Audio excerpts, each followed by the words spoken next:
சகோதரர் பக்த சிங் அவர்களின் ஊழியத்திலிருந்து விடாய் துணிக்கேற்ற வார்த்தைகள். மே மாதம் 30ஆம் தேதி. உங்கள் நாமங்கள் பரலோகத்தில் எழுதியிருக்கிறதற்காக சந்தோஷப்படுங்கள் என்றார். லூக்கா சுவிசேஷம் 10வது அதிகாரம் 20வது வசனம். தேவ சமூகத்தில் அவருடைய ஜனங்களின் முன்னிலையிலும் வாழ்க்கை துணையாக ஒன்று சேரப்போகிறவர்கள் தேவனால் ஆசீர்வதிக்கப்பட வேண்டும் என்று இயங்குகிறார்கள். அவர்கள் தேவனுடைய வீட்டை நேசித்து தங்களின் ஐக்கியத்தை தேவன் ஆசீர்வதிக்க வேண்டும் என்ற ஏக்கத்தை அவர்கள் காண்பிக்க வேண்டும்.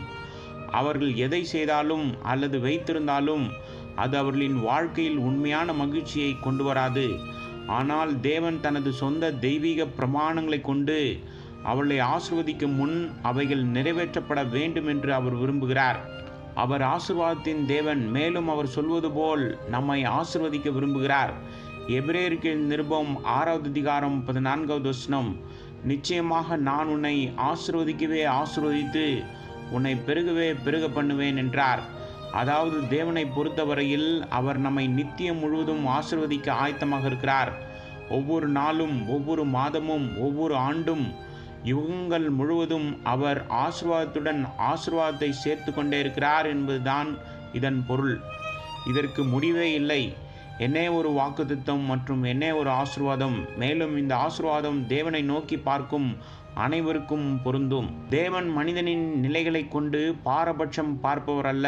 நீங்கள் தெய்வீக சட்டங்களுக்கு கீழ்ப்படிய ஆயத்தமாக இருந்தால் அவர் ஒருவருக்கு எதை வழங்குகிறாரோ அதை அவர் அனைவருக்கும் வழங்குவார்.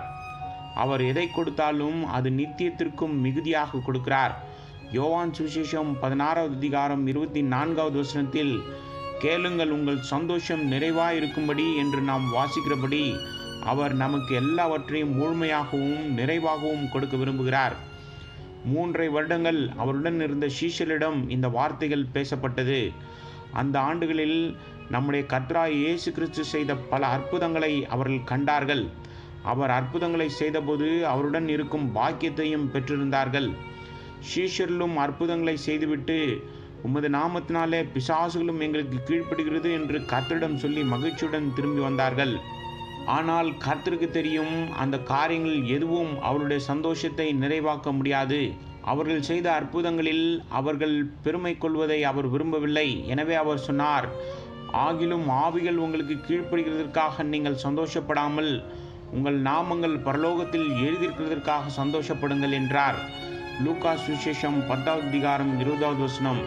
ஜீவ புஸ்தகத்தில் உங்கள் பெயர் இருப்பதை நீங்கள் உறுதியாக நம்பினால் அப்போதுதான் உங்கள் வாழ்க்கை மிகுதியாக ஆசீர்வதிக்கப்படும். புதிய ஜீவன் உங்களுக்கு புதிய மகிழ்ச்சியை தரும். புதிய ஜீவன் நமக்குள் வரும்போது கர்த்தர் தம்முடைய தெய்வீக சட்டங்கள் அனைத்தையும் நமக்கு கற்பிப்பார். யோவான் சுவிசேஷம் 14வது அதிகாரம் 27வது வசனத்தில் கர்த்தர் கூறியது போல் தெய்வீக வாழ்க்கை உங்களை திருப்தியாக்கும் மற்றும் உண்மையான உள்ளான சமாதானத்தையும் தரும். சமாதானத்தை உங்களுக்கு வைத்து போகிறேன், என்னுடைய சமாதானத்தையே உங்களுக்கு கொடுக்கிறேன். உலகம் கொடுக்கிற பிரகாரம் நான் உங்களுக்கு கொடுக்கிறதில்லை. உங்கள் இருதயம் கலங்காமலும் பயப்படாமலும் இருப்பதாக. ஐஸ்வர்யம், பொன், வெள்ளி, கௌரவம், பதவி, செழிப்பு என உலகில் எதை பெறுகிறோமோ அது ஒரு குறுகிய காலத்திற்கு மட்டுமே. நீங்கள் விரும்பியதை பெற்ற பிறகு பூமிக்குரிய மகிழ்ச்சி கரைந்து போவதை நீங்கள் பார்க்கலாம். மாறாக துன்பத்திலும் பாடுகளிலும் மேலும் மேலுமாக ஒரு மகிழ்ச்சி இருக்கிறது. இது நமது ஆரோக்கியம், பதவி, செல்வம் அல்லது அறிவு சார்ந்தது அல்ல.